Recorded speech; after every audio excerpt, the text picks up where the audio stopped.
오늘 이제 주 예수 그리스도 11번째인가요? 요한일서 3장 8절. 죄를 범하는 자는 마귀에게 속하나니 마귀는 처음부터 죄를 짓느니라. 하나님의 아들이 나타나신 목적은 이것이니 곧 그분께서 마귀의 일들을 멸하시려는 것이라. 오늘은 왜 하나님께서 육신을 입고 이 땅에 사람으로 오셔야 되느냐, 왜 예수님께서 오셨어야 되느냐, 이제 그 부분에 대해서 좀 구체적으로 살펴보도록 합니다. 그래서 하나님의 아들이 나타나신 목적은 나오죠. 마귀의 일들을 멸하시는 것이에요. 그럼 마귀의 일이 뭐냐? 마귀의 일을 멸하시는 일은 나오는데, 마귀의 일은 이런 부분도 우리가 같이 알아봐야, 왜 하나님께서 하늘에서 무한하신 권능으로, 파워로 마귀를 멸하실 수도 있는데 굳이 이 땅에 오셨어야 됩니다. 그것도 사람의 몸을 입었기 때문에 능력이 현저히 천사보다도 못한 그러한 상태로 오셨다는 거예요. 왜 그런 연약한 사람으로 오셨어야 되느냐? 히브리서 2장 14절. 그런즉 자녀들은 살과 피에 참여한 자들이므로 그분도 마찬가지로 같은 것의 일부를 취하셨으니 이것은 그분께서 죽음을 통해 죽음의 권능을 가진 자, 곧 마귀를 멸하시고 또 죽음을 두려워하여 평생토록 속박에 얽매인 자들을 건져내려 하심이라. 진실로 그분께서는 자기 위에 천사들의 본성을 취하지 아니하시고 자기 위에 아브라함의 씨를 취하셨도다. 그러므로 모든 일에서 그분께서 자기 형제들과 같게 될 필요가 있었으니 이것은 그분께서 하나님께 속한 일들에서 경을 많고 신실하신 대제사장이 되사 백성의 죄대로 인한 화해를 이루려 하십니다.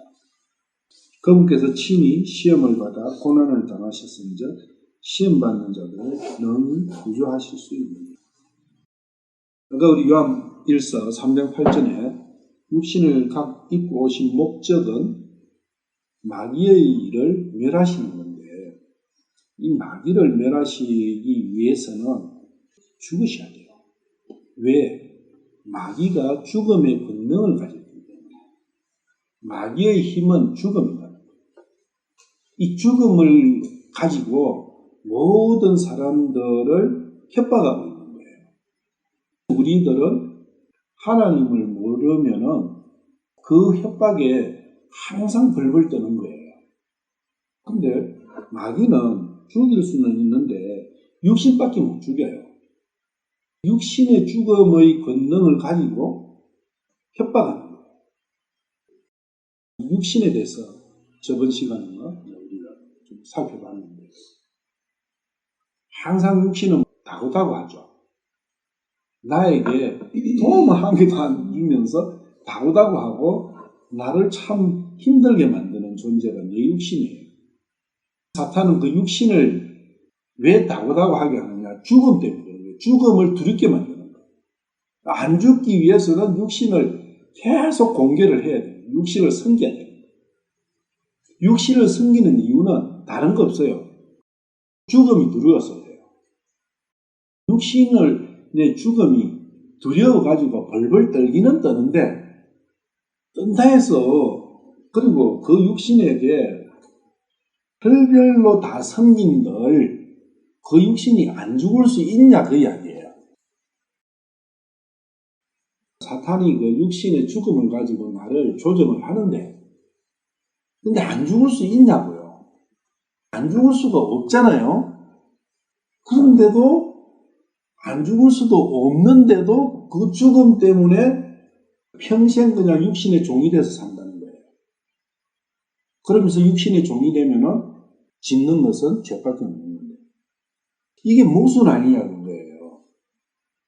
어차피 죽는데 내가 육신을 안 죽게 하려고 별짓을 다 해봤자 결국은 죽는데 그게 어리석음 아닌가요?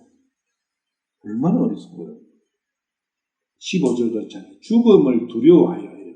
육신의 죽음을 두려워하지 않는 사람도 있을까요? 평생토록 속박이에요. 무슨 속박? 육신의 속박, 죄의 속박. 그 죽음의 두려움의 속박에서 그냥 전전긍긍하고 있는 그런 자들을 건져내려 하십니다. 건져내지면은 죽음이 안 두려워지는 거죠. 죽음의 파워를 멸하셔버렸기 때문에 죽음이 의미가 없어져 버린 거죠. 죽음이 안 두려워. 뭐가 두려워요? 그러면은 하나님이 두려워요. 죽음이 두려운 게 아니고 하나님이 두려워야 되는데 우리는 죽음이 두려우면은 계속 죽음이 두려우면은 곤란해요. 그리고 죽음이 두려운 이 부분에서 깊이 생각을 해요. 왜 두려운가, 죽음이? 예수님께서 사람의 몸을 입고 오신 목적이 이 죽음으로부터 해방시키는 거예요.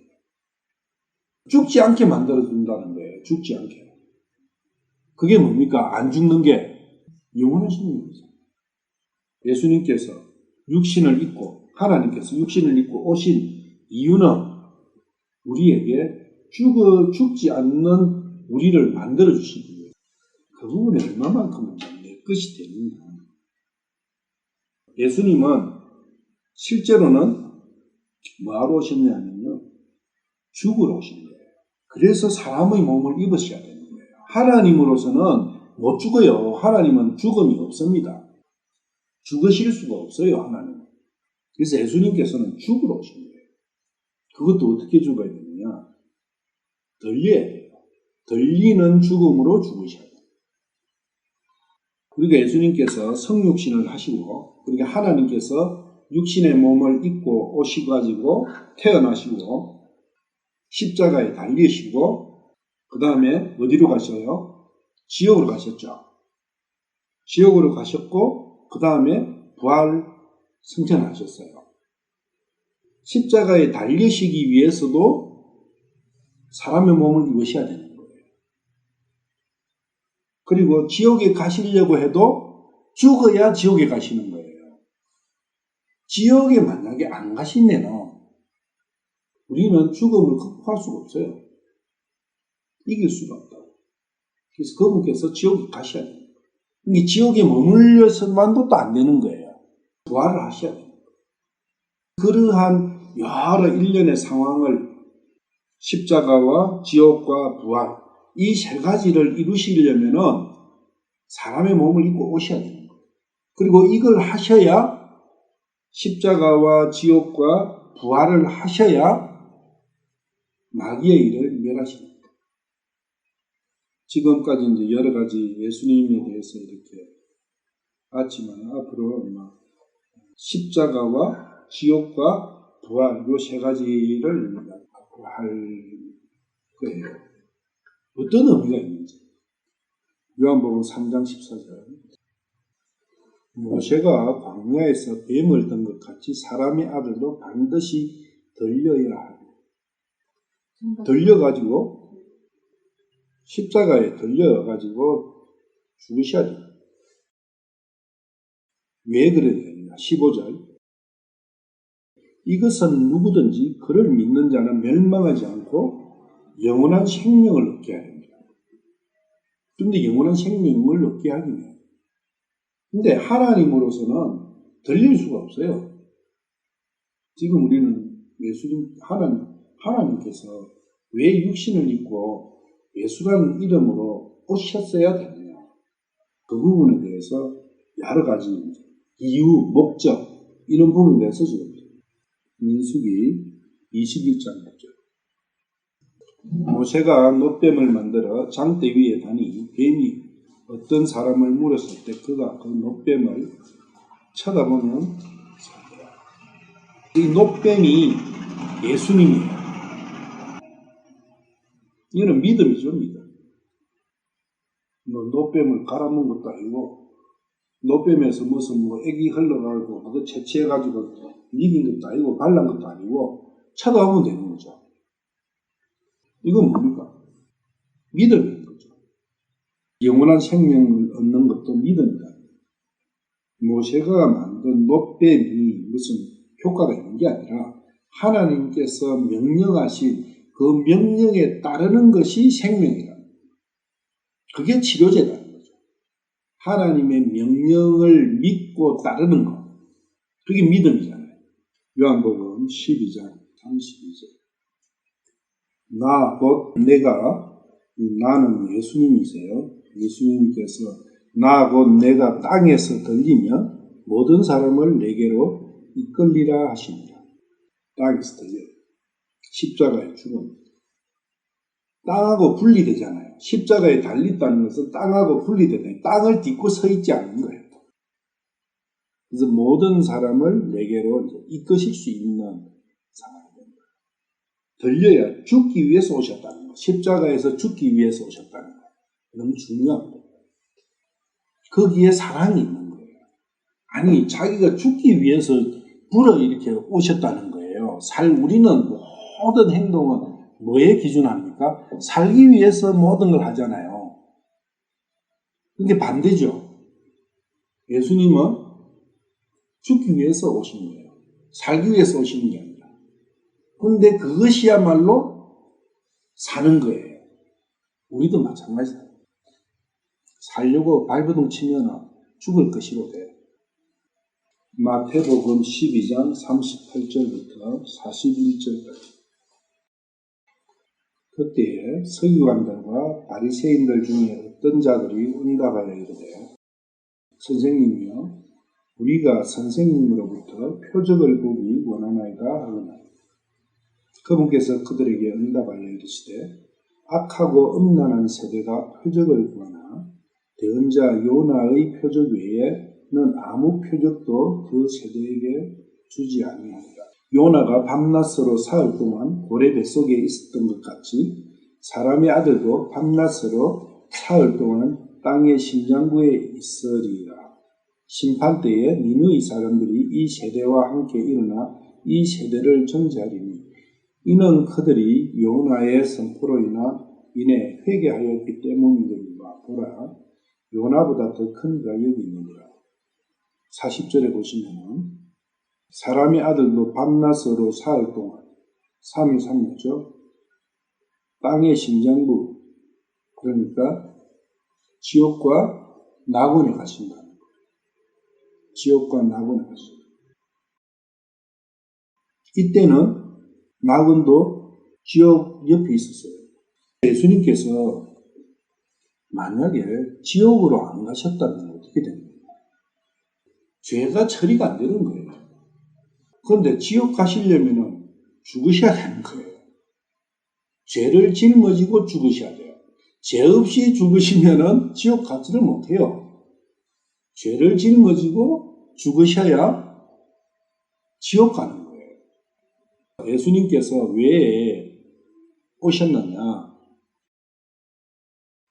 첫째로는 죽으셔야 되고 십자가에서 죽으셔야 되고 두 번째로는 지옥에 가셔야 되는 거예요.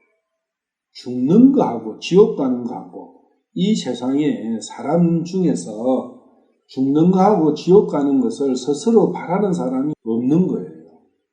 그런데 예수님께서는 그것 때문에 오신 거예요.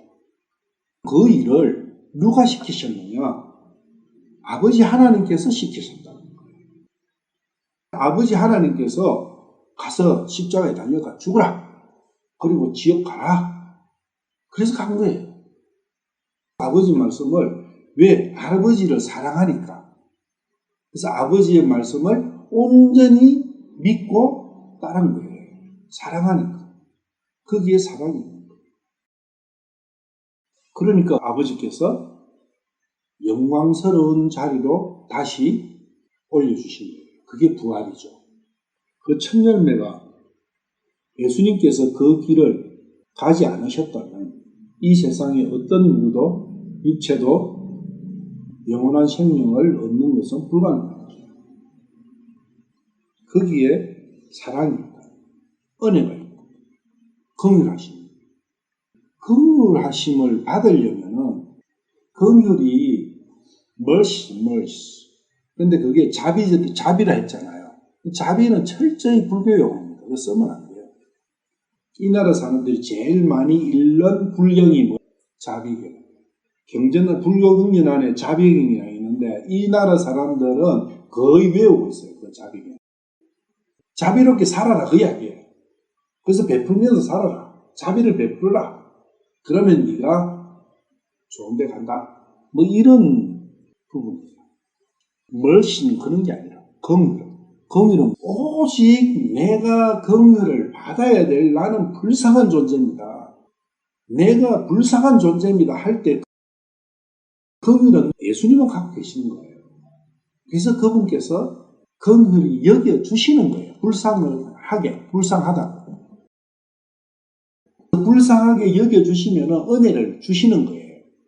그 은혜가 뭐 영원한 생명이다. 저는 죽을 수밖에 없습니다. 저는 지옥 갈 수밖에 없습니다. 주님, 불쌍히 여겨주십시오. 지옥 안 가도록 해주십시오. 그거예요. 간단한 거라고.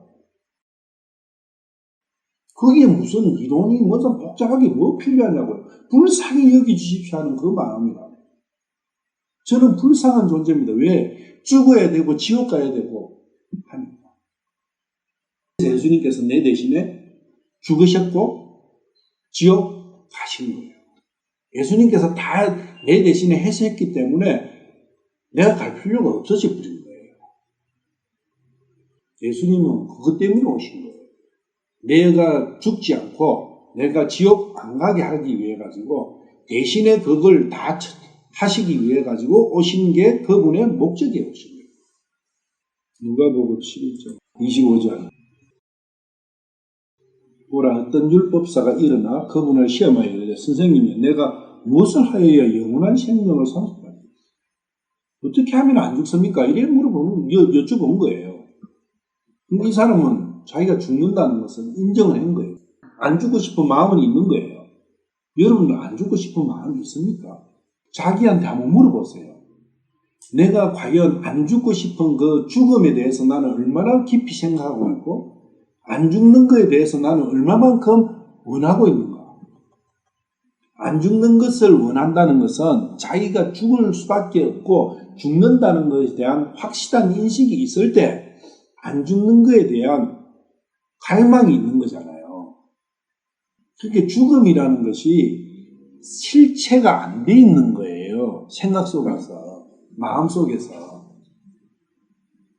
만약에 죽음이라는 게 내가 실체가 되어 있다면 안 죽는 걸 자연스럽고 마음으로 원할 거 아니에요. 죽고 싶은 사람이 어디 있어요? 지옥 가고 싶은 사람이 어디 있고. 그게 진짜 마음에서 간절하느냐. 영원한 생명, 죽는다. 다 이게 이론인가? 간절한 마음이 없다는 것은 사실로 인정이 안 되는 거예요. 그러나 예수님께서 친절하게 가르쳐 주시죠. 영원한 생명을 받는 방법에 대해서. 그래서 27절. 네 마음을 다하고 혼을 다하고 힘을 다하고 생각을 다하여 주 내 하나님을 사랑하고 네 이웃을 네 자신과 같이 사랑하라 했나이다. 네 이웃을 네 자신과 같이 사랑하라. 이게 주 내 하나님을 사랑하고 네 이웃을 네 자신과 같이 사랑하라. 자, 하나님을 사랑하는 것은 하나님은 보이지 않는 존재예요. 그래서 이거는 사랑한다 할 수 있어요. 왜? 이거는 액션, 실질적인 액션은 필요가 없으니까 이것 가지고는 기준을 정할 수가 없어요. 그래서 한 개 더 딱 붙은 거예요. 뭐예요? 네 이웃을 네 자신과 같이 사랑하라. 이 사람도 이제 여기서 걸린 거죠. 하나님을 사랑하는 것은 자신이 있는데 네 이웃을 네 자신과 같이 사랑하라.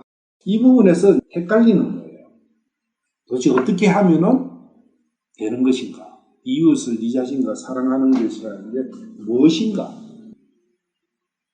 여기서 첫째로 걸리는 게 뭐냐면 대상이, 사랑하는 대상이 이웃이 딱 나왔잖아요. 그럼 이웃이 누군가, 이제 그 대상이 있어야 그 대상한테 사랑할 거 아니에요. 내 이웃이 누구니까 이렇게 예수님께 다시 안문을 하는 거죠. 내 이웃이 누구니까.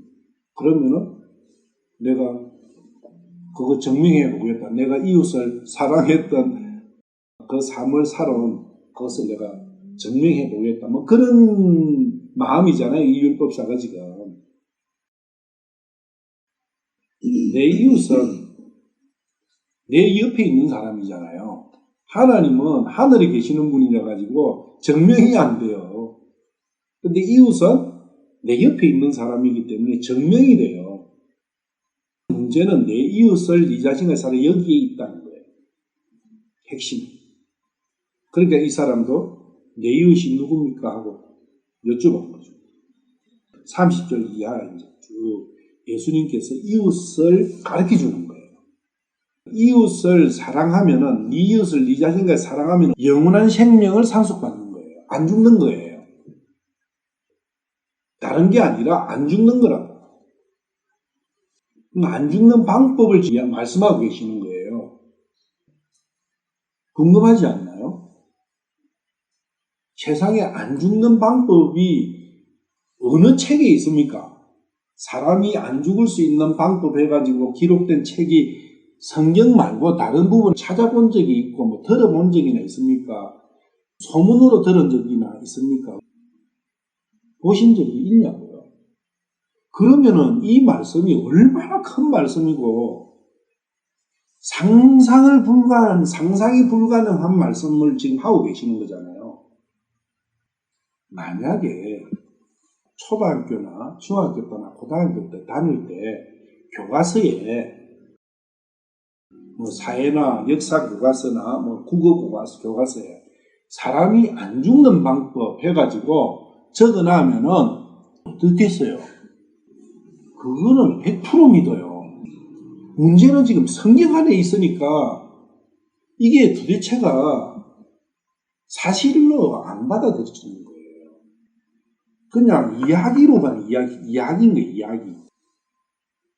만약에 대학교 수능 시험 거기에 안 죽는 방법을 기술하시오.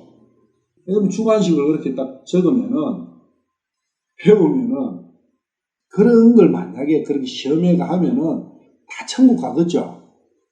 100% 믿을 거니까. 하나님께서 교과서에 실릴 수 있게 하는 능력이 없어가지고 그걸 안 적었겠는가? 교과서는 누가 적은 거예요? 사람이 적은 거잖아요. 근데 사람이 적은 교과서는 바로바로 탁탁 믿어가지고 그것은 내 마음이 그냥 활짝 열려가지고 내게 다 되는데 전능하신 하나님이 적으신 성경 말씀은 안 믿어진다는 거예요.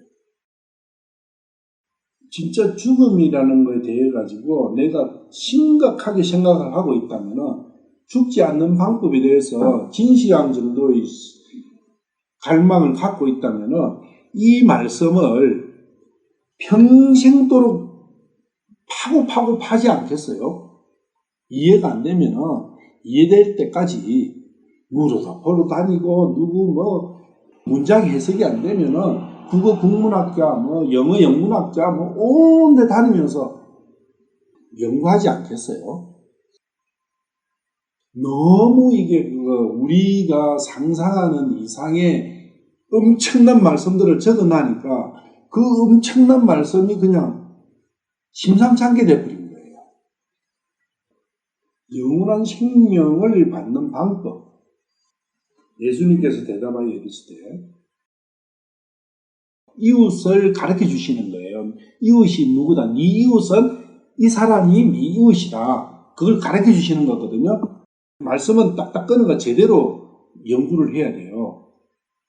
국어 시험 볼 때는 주어, 동사, 목적어 이래 해가지고 분석해가지고 이거는 뭘 이야기하는 거지 그런 걸 다 이래 하면서 성경은 어떻게 해?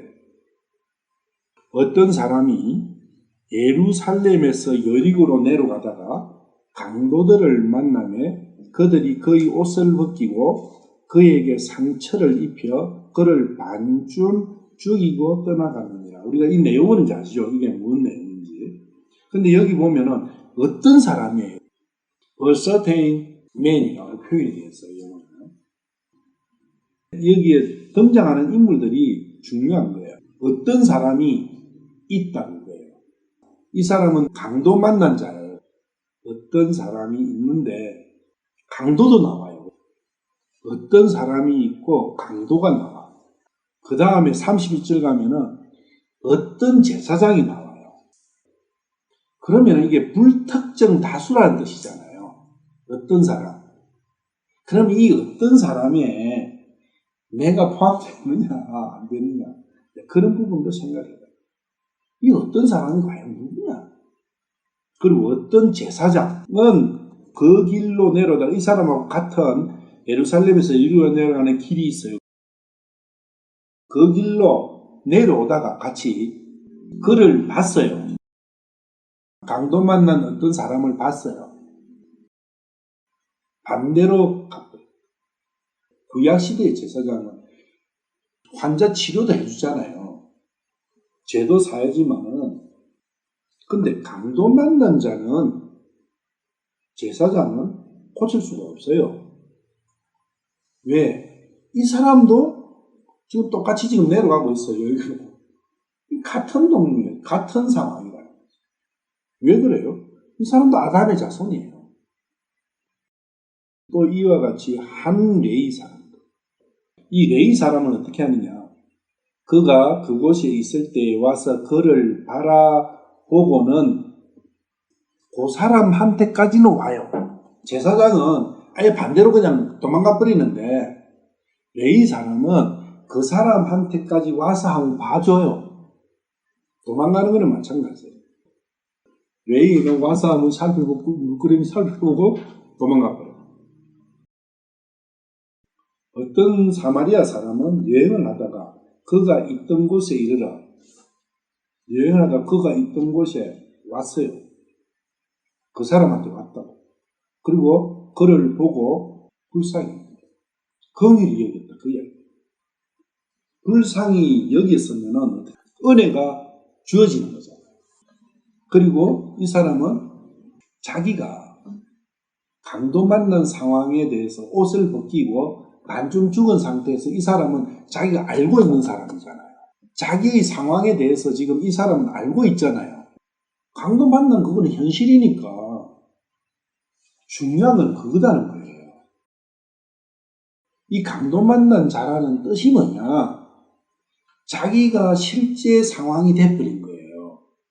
이 상황이 자기가 실제 상황이 된 사람이에요. 어떤 사람은 똑같은 상황인데 자기가 실체로 안 돼 있는 거예요. 자기가 강도 만난 자가인지 아닌지도 모르고 있는 사람은 강도 만났는데 강도 만난지도 모르고 있는 사람도 있다는 거예요. 근데 이 어떤 사람은 강도 만난 것을 확실히 아는 거예요. 자기가 지금 반쯤 죽어 있다는 것도 알고 옷도 벗겼다는 것도 아는 거예요. 그 아는 사람은 외치게 되는 거예요. 거기서 헤어나고 싶어서.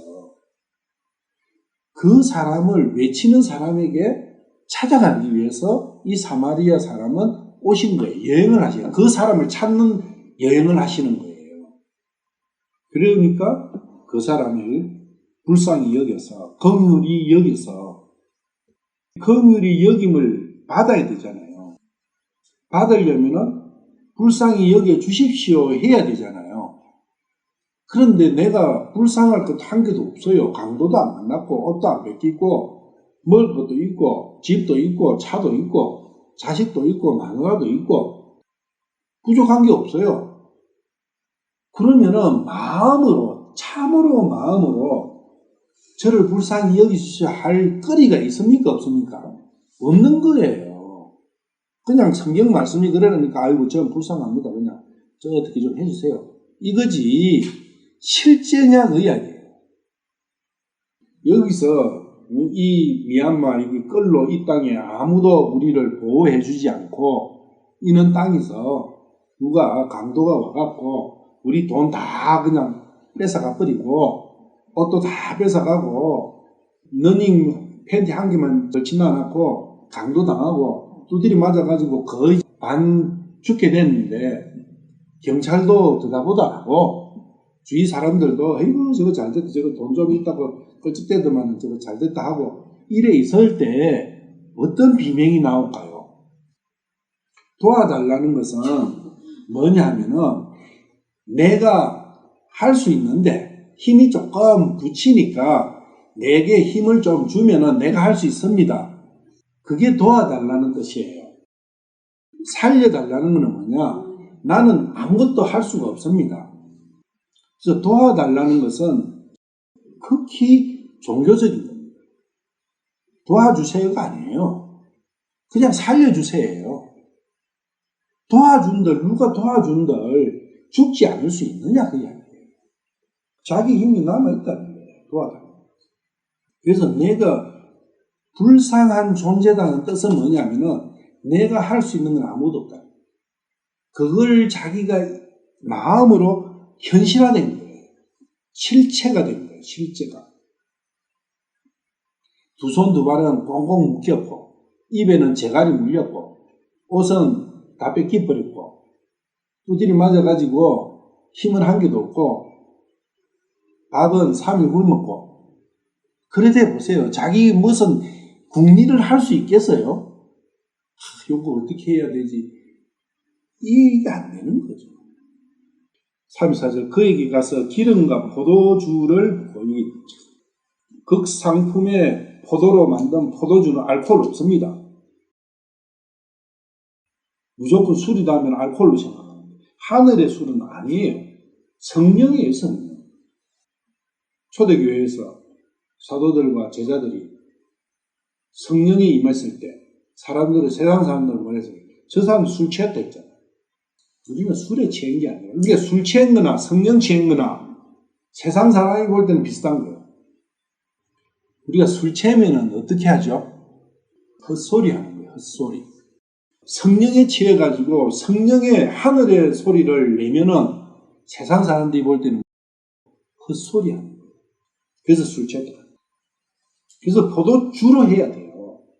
취해야 돼요. 하늘의 포도주에 취해야 된다고.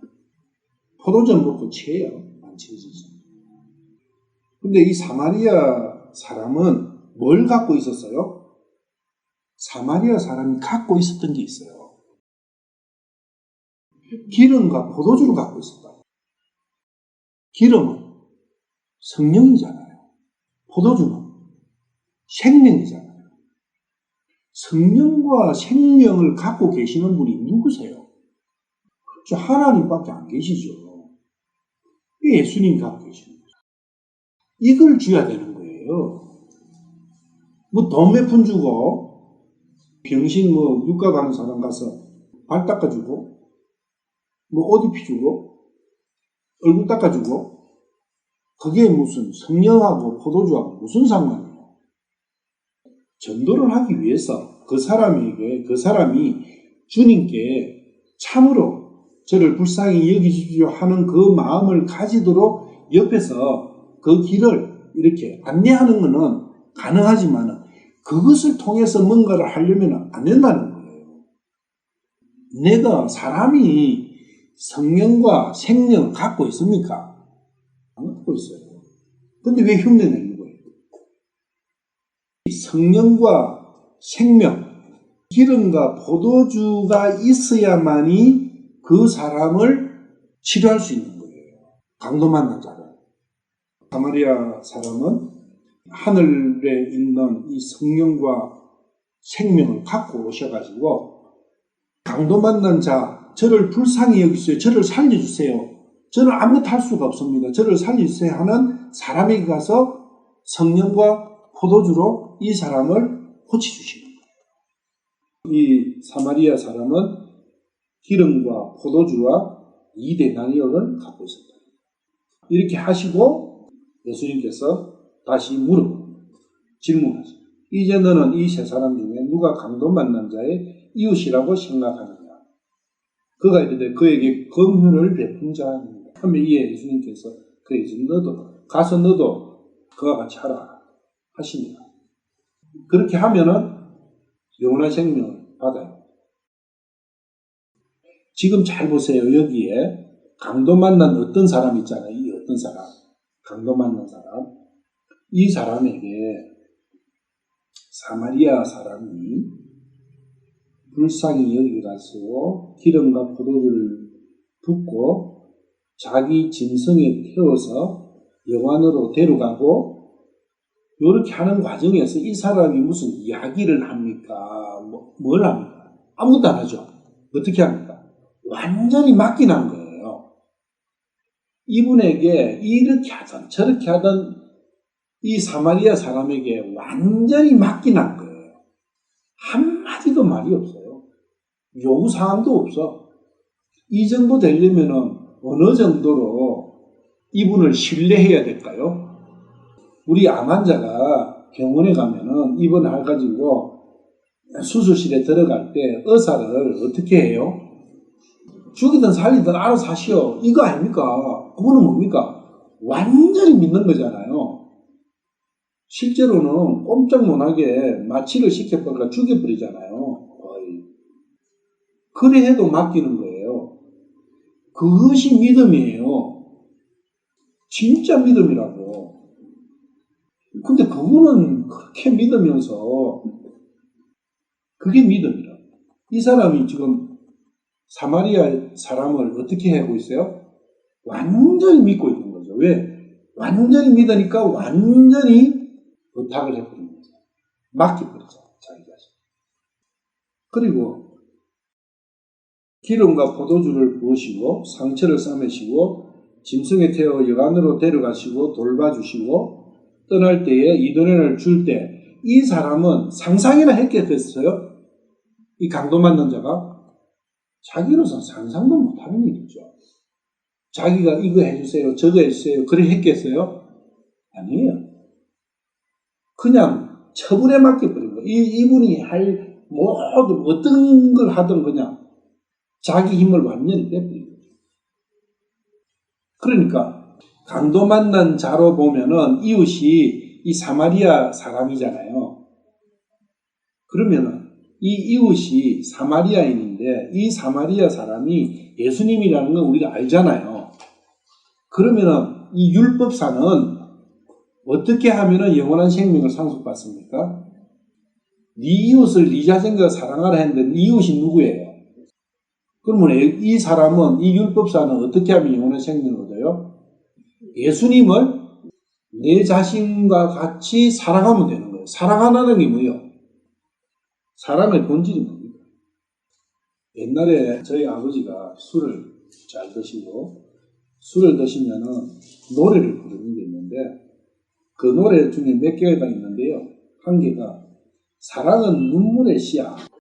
사랑이 뭐냐고 물으신다면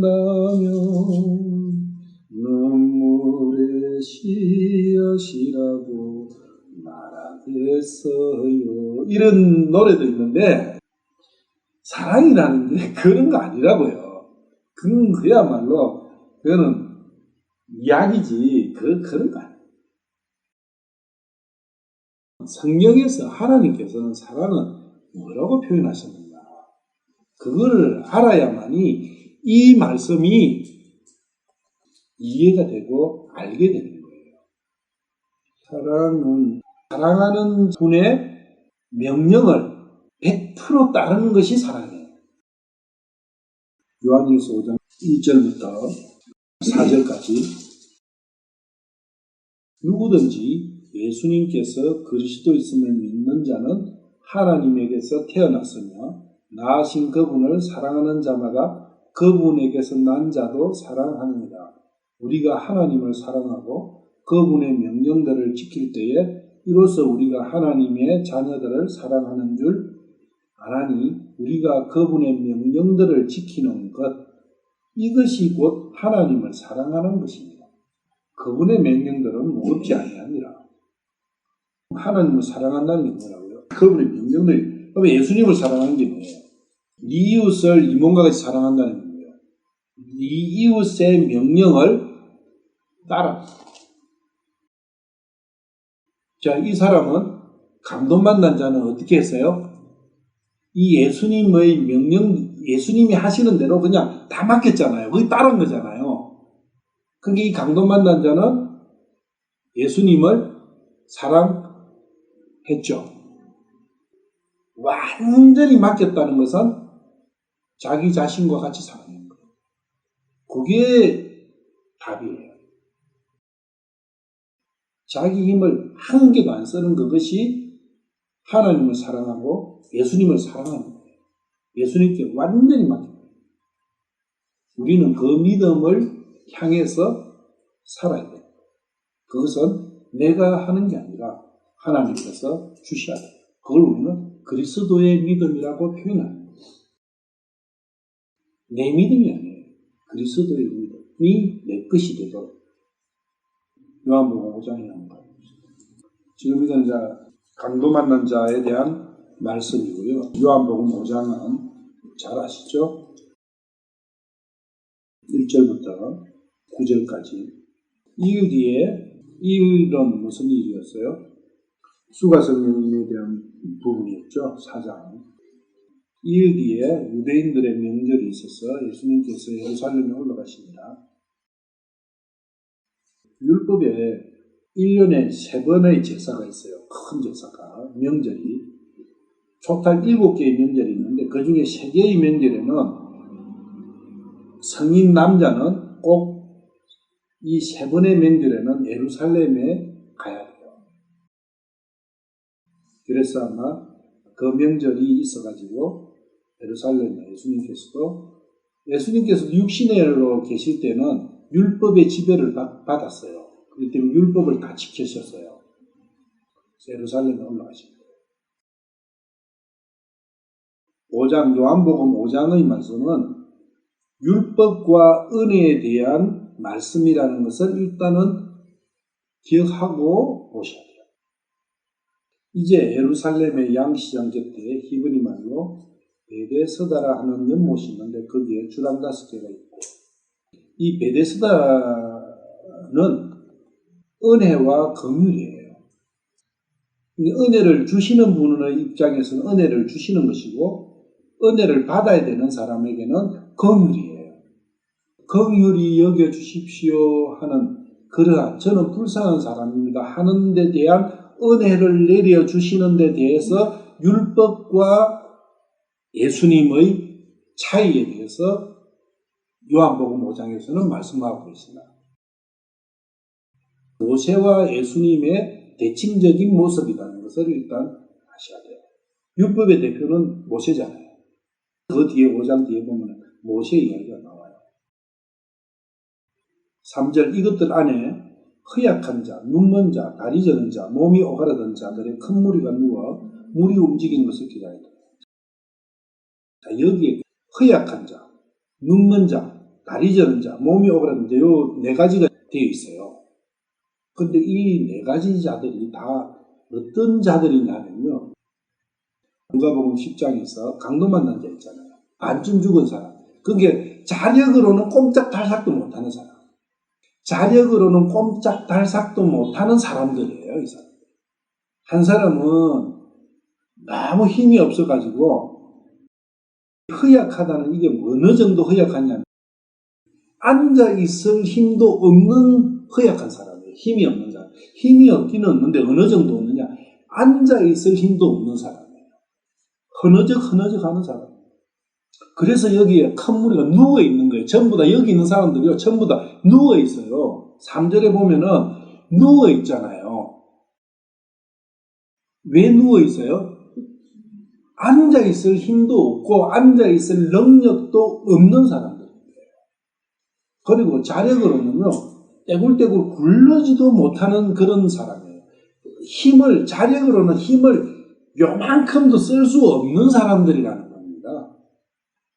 눈먼 자, 봉사잖아요. 봉사가 방향감각이 있습니까? 그게 자력으로는 물 못 들어가요. 못 찾아가. 다리 저는 자라는 하니까 쩔뚝쩔뚝하면서도 들어갈 수 있겠네 이라죠. 그 말이 아니에요.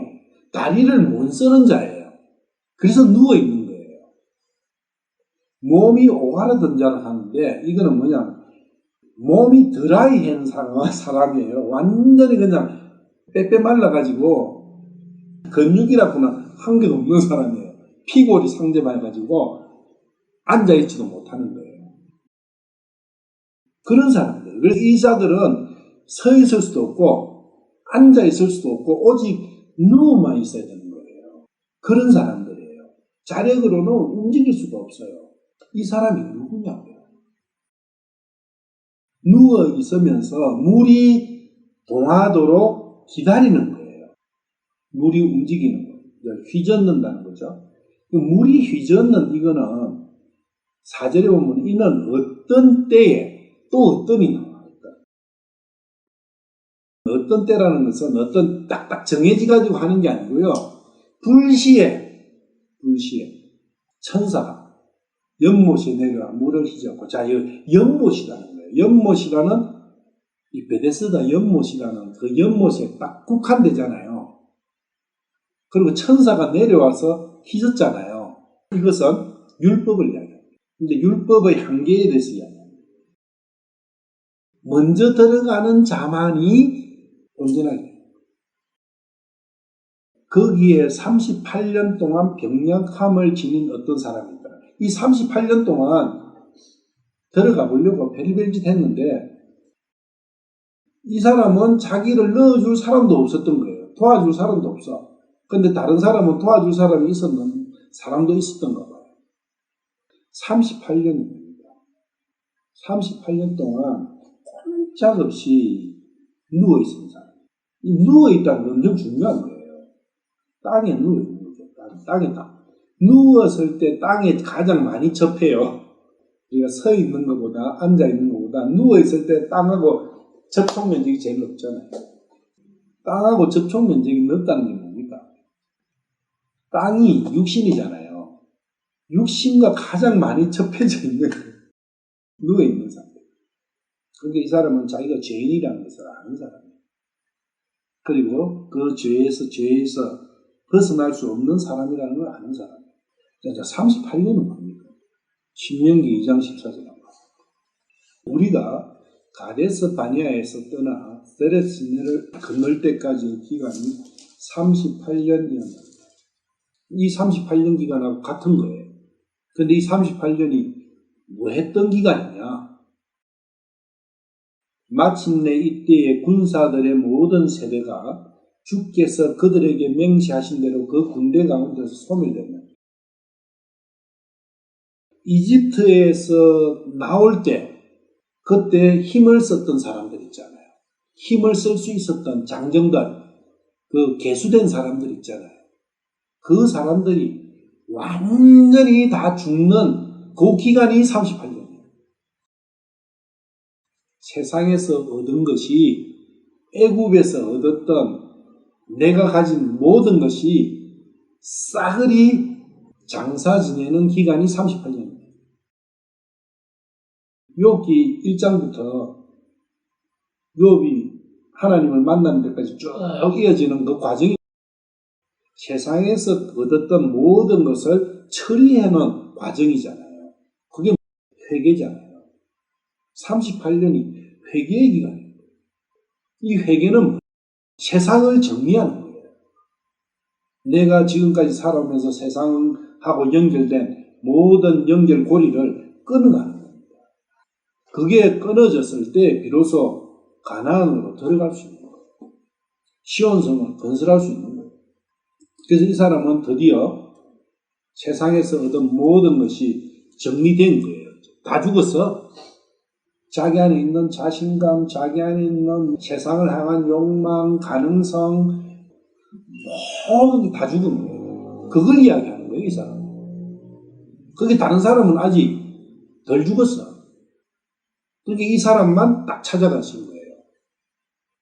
그게 뭡니까? 율법으로 자기 힘으로 뭔가를 해보려고 율법을 지켜가지고 해보려고 병을 나서보려고 자기가 세상에서 뭔가를 이루어보려고 하는 그 사람들은 거기에 있더라도 아직 덜 된 거예요.